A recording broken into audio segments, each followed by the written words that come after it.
रामलाल के बेटे लाखन सिंह की बर्थडे पार्टी चल रही थी। लाखन सिंह आज 22 साल का हो गया है। रामलाल शहर का जाना माना बिजनेसमैन है और उसके पास करोड़ों की प्रॉपर्टी है। लाखन सिंह ने अपने बर्थडे पार्टी में सभी दोस्तों को बुलाया था, लेकिन लाखन सिंह की गर्लफ्रेंड निकिता अभी तक नहीं आई थी। लाखन सिंह अपनी 4 व्हीलर निकालता है और निकिता के घर पहुंच जाता है। निकिता अपने घर पे अकेली रहती है। रात बहुत हो चुकी थी, इसलिए निकिता के घर की सारी लाइट ऑफ थी। अरे लाइट कैसे ऑफ है? अभी तो इसको तैयार हो जाना था। लाखन सिंह दरवाजा नॉक करता है, लेकिन कोई दरवाजा नहीं खोलता। यहाँ जरूर कुछ गड़बड़ है। क्यों लॉजिकल आर्मी? लाखन सिंह को ऐसा क्यों लगा कि यहाँ कुछ गड़बड़ है? सोचिए सोचिए।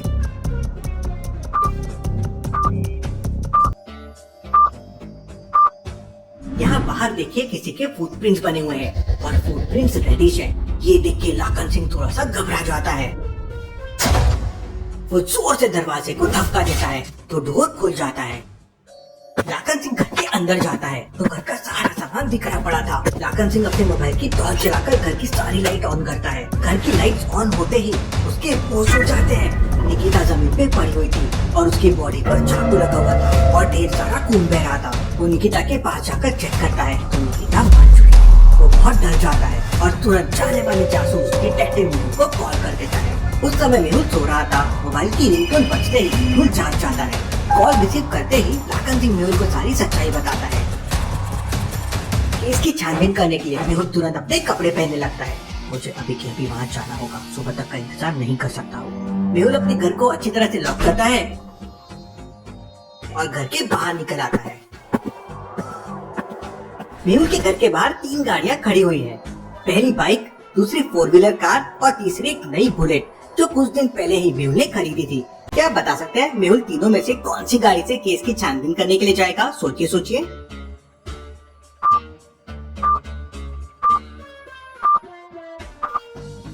ध्यान से देखिए, कड़ाके की ठंड पड़ रही है और ओस की बूंदें भी गिर रही है। ऐसे में बुलेट या फिर बाइक चलाने में काफी मुश्किल होगी, इसलिए मेहुल अपनी कार से जाएगा।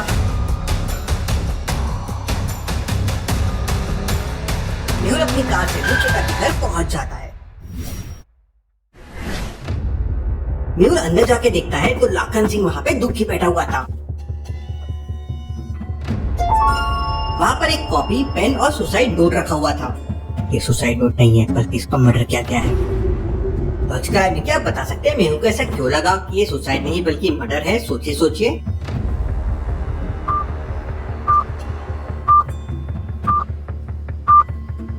निकिता के पेट में तो चाकू लगा हुआ है, लेकिन सुसाइड नोट और बगल में पड़ी हुई कॉपी को ध्यान से देखिए।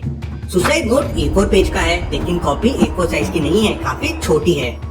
इसका मतलब उन्हें पहले से सुसाइड नोट लिख कर आया होगा।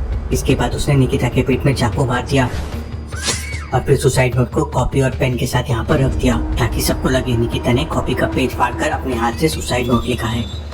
इसके बाद मेहुल लाखन सिंह से पूछताछ करता है। तुम निकिता के बारे में क्या क्या जानते हो? मुझे सब कुछ बता दो। सर, निकिता का इस दुनिया में कोई नहीं है, वो अकेली रहती है। 2 साल पहले हमारी दोस्ती हुई थी, लेकिन तभी से एक करण नाम का लड़का निकिता को अक्सर परेशान करता था, लेकिन पिछले 3-4 महीने से वो दिखाई नहीं दिया है। हो सकता है इसमें करण का हाथ हो, मुझे उससे पूछताछ करनी होगी। मेहुल डॉक्टर संजना को कॉल करता है।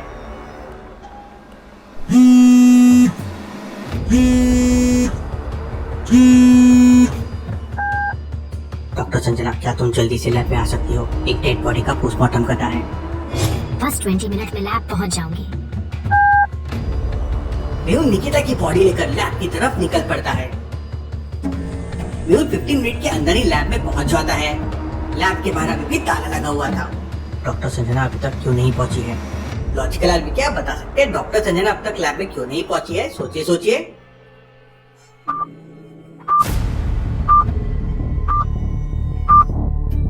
क्योंकि डॉक्टर संजना ने कहा था कि उसे 20 मिनट लगेंगे लैब पहुंचने के लिए और मेहुल तो 15 मिनट में पहुंच गया था।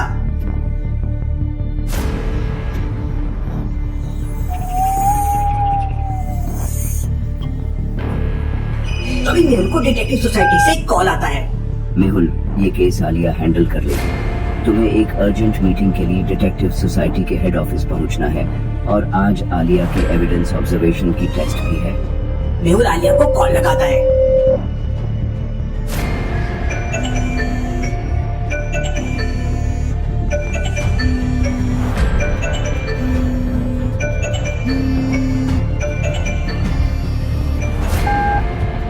आलिया, अर्जेंट में डॉक्टर चंद्रा के लैब में पहुंचो, एक केस सॉल्व करना है। सर मेरे पास तो स्कूटी ही नहीं है, तो फिर मैं कैसे पहुंचूंगी? डॉक्टर चंद्रा तुम्हें पिक कर लेगी। फिर मेहुल बुलबुले साइंटिस्ट को कॉल लगाता है। साइंटिस्ट, आलिया की स्कूटी मुझसे टूट गई है, उसके लिए कुछ न्यू इन्वेंशन कर दो। बस इतना कहते ही मेहुल डिटेक्टिव सोसाइटी की तरफ निकल पड़ता है। डॉक्टर चंद्रा आलिया को पिक करती है और दोनों लैब में पहुंच जाते हैं। डॉक्टर बॉडी को अच्छे से ऑब्जर्व करती है। आलिया, इसकी मौत सिर्फ चाकू लगने से नहीं हुई है। ये गले पर मार्क देखो, पहले किसी ने गला दबाने की भी कोशिश की है। Interesting, very very interesting. Doctor Sanjana ये सुन शौक से आलिया की तरफ देखती है। मैं भी ना मेहुल सर जैसे होती जा रही हूँ। सर ने कहा था करण से पूछताछ करनी है, मैं पहले उसके घर जाके पूछताछ करती हूँ। आलिया डॉक्टर संजना की कार लेती है और करण के घर की तरफ निकल पड़ती है। ये डॉक्टर संजना के पास क्या मस्त कार है, फुल ऑटोमेटिक। लेकिन डॉक्टर के पास इतना पैसा आता कहाँ से है? मेहुल सर तो 1 रुपया भी नहीं देते, बस काम पे काम करवाते रहते। सोच रही हूँ एक पोल्ट्री खोल लूं, वहाँ मैं 10 मुर्गियाँ पाल लूंगी।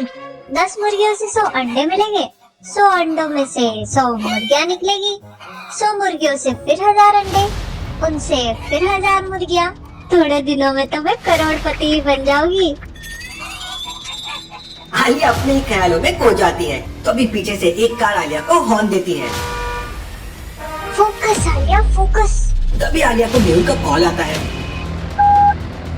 आलिया, तुम्हारे सामने वाले पांडेरे पे करण खड़ा है, जल्दी से उसे पकड़ो और पूछताछ करो। सर को मेरी लोकेशन का कैसे पता चला और करण की लोकेशन का कैसे पता चला? वाह सर, जब भी तो वो नंबर 1 डिटेक्टिव है, नंबर 1। आलिया पांडेरी के सामने कार रोक देती है, लेकिन वहाँ पे 3 लोग खड़े थे। आलिया तुरंत समझ जाती है कि तीनों में से कौन करण है। लॉजिकल आदमी आलिया को कैसे समझ गया कि तीनों में कौन करण है? सोचिए और आपका आंसर मुझे कमेंट करके बताएं।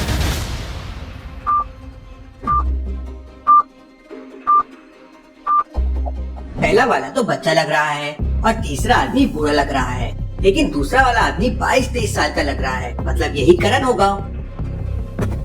आलिया करण को पकड़ लेती है और उससे पूछताछ करती है। तो करण कहता है कि उसे कुछ नहीं पता है और उसने 4-5 महीने से निकिता का पीछा करना छोड़ दिया है, क्योंकि निकिता बहुत ही खराब लड़की थी और सिर्फ पैसों से मतलब रखती थी। आलिया करण को फिर एक जोरदार थप्पड़ मारती है। सच सच बता दे करण, मैं कराटे भी जानती हूँ। लेकिन फिर भी करण कुछ नहीं बताता और रोते हुए कहता है, आप मुझे क्यों मार रहे हो? मुझे कुछ नहीं पता है। आलिया फिर करण को निकिता की डेड बॉडी के कुछ फोटो दिखाती है। तो करण कहता है, मैम ये चाकू तो लाखन सिंह का चाकू है। जब मैं निकिता को परेशान करता था तो एक बार लाखन सिंह ने मुझे इसी चाकू से डराया था। अगर इसकी बात सच निकली तो इसका मतलब लाखन सिंह ने ही निकिता का मर्डर किया है। आलिया तुरंत मेहुल को कॉल करती है।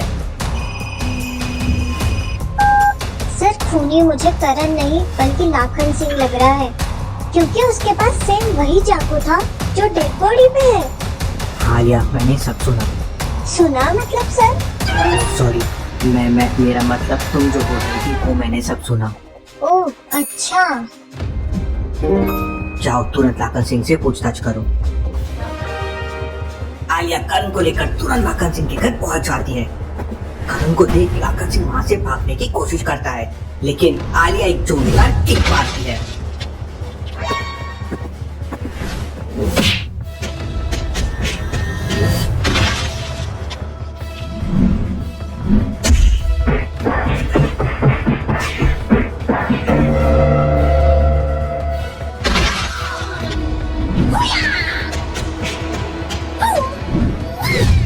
और आलिया उसे फिर पकड़ लेती है।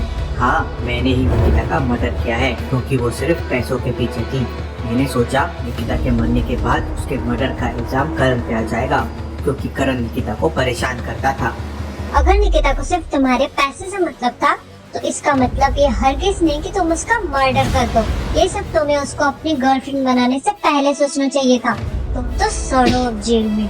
आलिया नाकान सिंह को पुलिस के हवाले कर देती है।